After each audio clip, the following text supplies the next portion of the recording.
to Unlimited Inner Peace podcast, where we delve into the secrets of finding inner peace and embracing it year round. I am your host, Julissa Ben Espinosa. In the first episode, we spoke about why the search for peace, where I shared some of my experience. In episode 2, we spoke about the definition of inner peace. In episode 3, we looked into the practices that contribute to finding and embracing inner peace. And today, the title of the episode is Peace is an Inside Job. Doesn't that sound like the title of a movie? I think so. When our lives lack experiences that generate happiness, wellness, wealth, and a feeling of safety, we struggle to experience and embrace inner peace because everyday stressors can overwhelm us. Finding peace and happiness in the small joys of life can seem difficult, and the results may not always feel gratifying. Achieving inner peace is a step by step process, and one of those steps involves embracing spirituality. Inner peace can be described as a positive emotional state coupled with a sense of balance and stability. The Bible underscores the importance of peace by mentioning it numerous times. In the book of Isaiah, chapter 26, verse 3, we read, "You will keep him in perfect peace, whose mind is stayed on thee, because he trusts in thee." And in the book of Philippians, the Apostle Paul tells us in chapter 4, verses 6 to 7, "Be anxious for nothing, but in everything, by prayer and supplication, with thanksgiving, let your requests be made known to God. And the peace of God, which surpasseth all understanding, will guard your hearts and minds through Christ Jesus." When facing various life situations, no matter how shameful, painful, embarrassing they can be, find their inner peace ensures that these situations cannot rob us or rob you of your tranquility.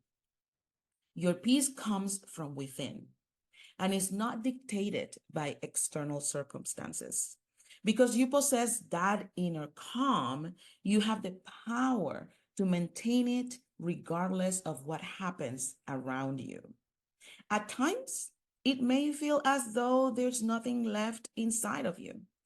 When I was dealing with my brother's situation, if you recall on episode 1, I shared that our house was raided, but I didn't share what happened afterwards. My brother, my mom, and 2 of my cousins were taken into custody. Eventually, they let my mom and my cousins go, but my brother had to stay a while. When this happened, I felt angry, I felt embarrassed, I felt anxious, so many emotions at the same time. But I had to think and act quickly. In retrospect, I realized that I did everything I could to stay calm and hold onto my inner peace, as it was the only thing that could propel me forward. As I said, there were anxious and sad moments, and the situation affected our entire family. However, maintaining that sense of peace was crucial in helping us navigate through turmoil. Experiencing inner peace does not mean that you won't feel emotions like sadness, shame, pain, hurt, or rejection. It is very normal to experience these feelings and still maintain a sense of peace. Inner peace is an inside job. It requires us to look within and reflect on our situations.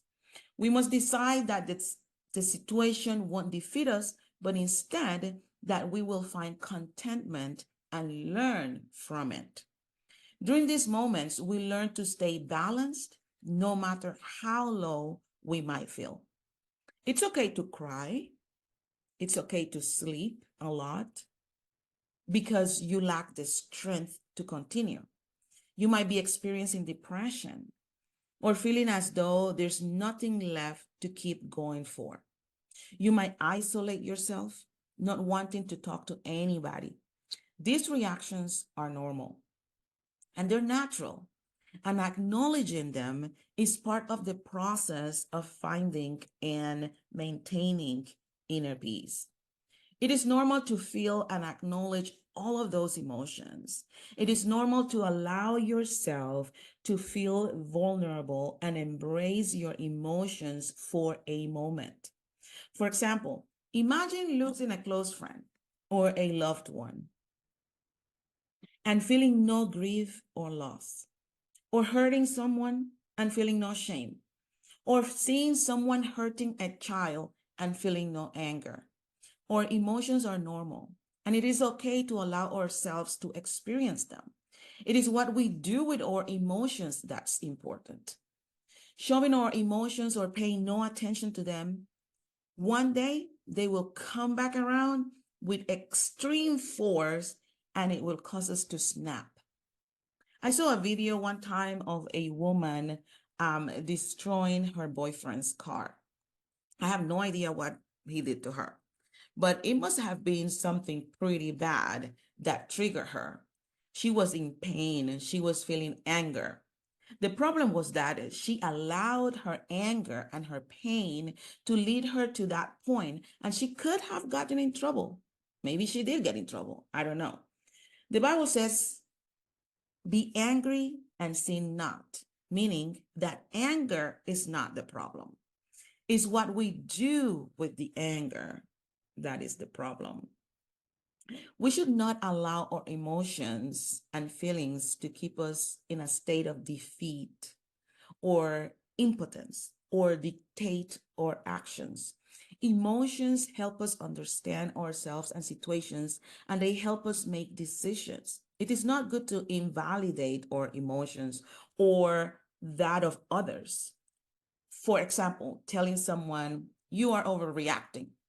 While the person may be overreacting, we should not invalidate what they are feeling at the moment. We could say something like, I understand. Would you like to tell me more about it? Or crying because you lost someone and your friend telling you, don't cry. What do you mean, don't cry? I just lost my best friend. We have probably all made that mistake of invalidating our emotions or someone else's emotions, but we are here to learn to do better. Understanding our emotions and the situations that are causing that particular emotions is key. All situations, no matter how difficult, do not last forever. Our minds are powerful, and if we feed them with negative thoughts, we will never be able to get up and fight the battle. We will feel defeated because we are telling ourselves that we cannot deal with the situation at hand. Or we may take it on someone else that has nothing to do with what is happening to us.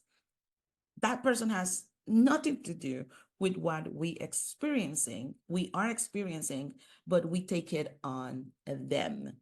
We may be irritable all the time, we may be rude, or we may isolate. And in more extreme cases, we may try to hurt ourselves. Even in the most extreme cases, it is possible to experience peace and maintain balance in our lives.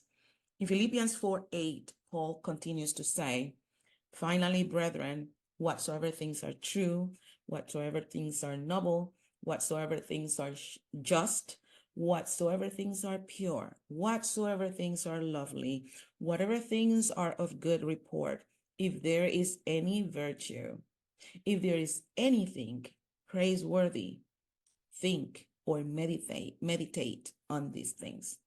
Instead of filling our minds with negative thoughts or focusing on everything that is negative, we should practice thinking about things that are true, things that are noble, things that are just, etc.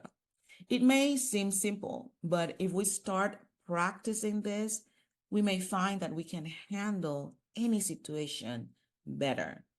I'm not saying that you will have no negative thoughts.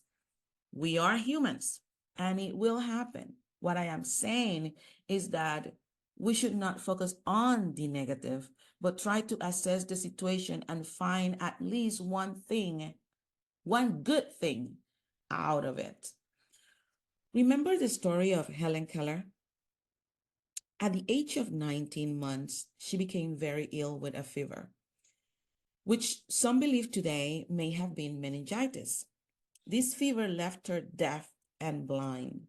By the age of 7, Helen had developed 60 hand gestures to communicate with her parents. With the help of her teacher, Anne Sullivan, Helen learned the manual alphabet and could communicate by spelling with her fingers.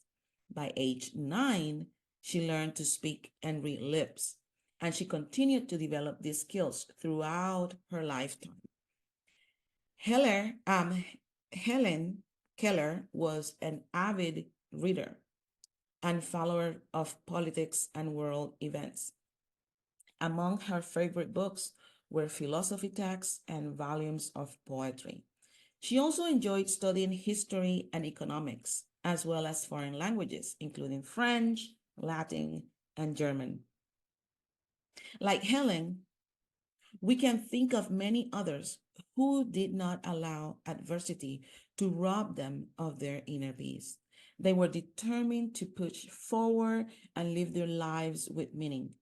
They resolved not to let their thoughts or emotions dictate how they would move through life. Experiencing peace does not mean your life will be free of challenges.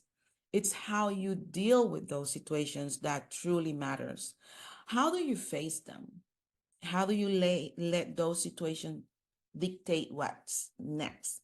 Or do you look within and reclaim your peace? You may feel overwhelmed and unsure of how to proceed, but in those moments, the best thing to do is to pause. If you need to cry, sleep, isolate, or do whatever that helps you release, do it. Releasing helps you think more clearly, allowing you to regroup and start assessing the situation. Consider all the pros and the cons, explore potential solutions, and determine the best course of action for you. Do everything within your power to solve the situation and keep moving forward. Now, I'm saying that it is okay if you cry, if you sleep, if you isolate and do whatever you need to release. But make sure that this is only for a little bit, because the idea is not for you to remain in that state. The idea is for you to just release, right? And pause and consider the pros and cons and come up with a solution if it's in your hands to get that solution. However, there are times when the solution is not in your hands. Situations like a terminal illness diagnosis, a divorce, or the death of a loved one. In the face of such circumstances, many people collapse and find it impossible to continue with their lives. I've seen some literally lose their minds, lose their sanity. I can think of one lady that I know who lost her husband unexpectedly, and she lost her mind. She's not well. And this experience was so many years ago, and she's still not well because she did not know how to deal with the situation, or she didn't even have the help to help her navigate through that situation. In these moments, the challenge is to find a way to accept the situation and seek inner peace despite of the circumstances. It's a difficult path, but recognizing that peace comes from within can provide the strength needed to navigate through even the darkest times. When facing situations like this, we should allow the process to take its course. We should allow ourselves to feel, like I mentioned before.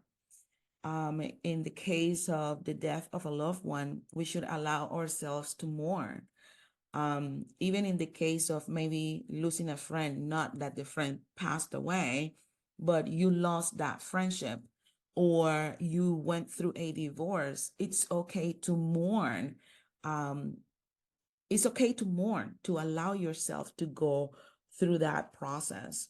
We should find a trusted friend or a pastor to talk to. We can seek professional help like counseling or therapy. Most important, in my opinion, is to trust in God. Pour your heart out to Him. Tell Him how you feel. Tell Him how you feel deep inside. Read His Word. Meditate on His Word. Sing psalms and hymns or songs that lift you up. Spend time with friends. Find a support system. Congregate with people that share your belief system. Allow yourself to feel, I repeat that. Engage in an activity that you enjoy, like swimming, for example. Then get up and continue. This is why peace is an inside job. It requires us to look within, being honest with ourselves, and embracing whatever we're going through at the moment. Often, when we face our storms, we tend to look at others and see them happy and joyful, as if nothing bad ever happens to them.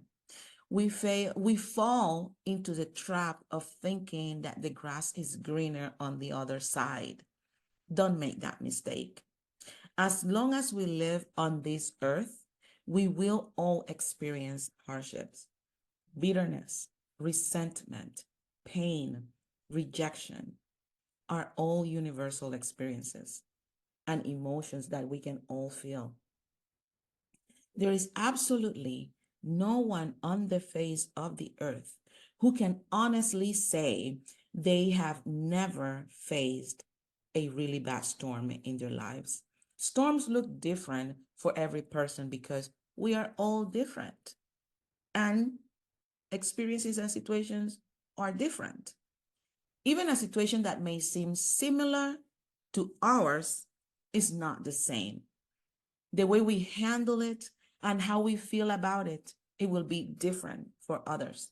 You might see someone going through something and they seem happy and content, even though you know that they're facing rough times.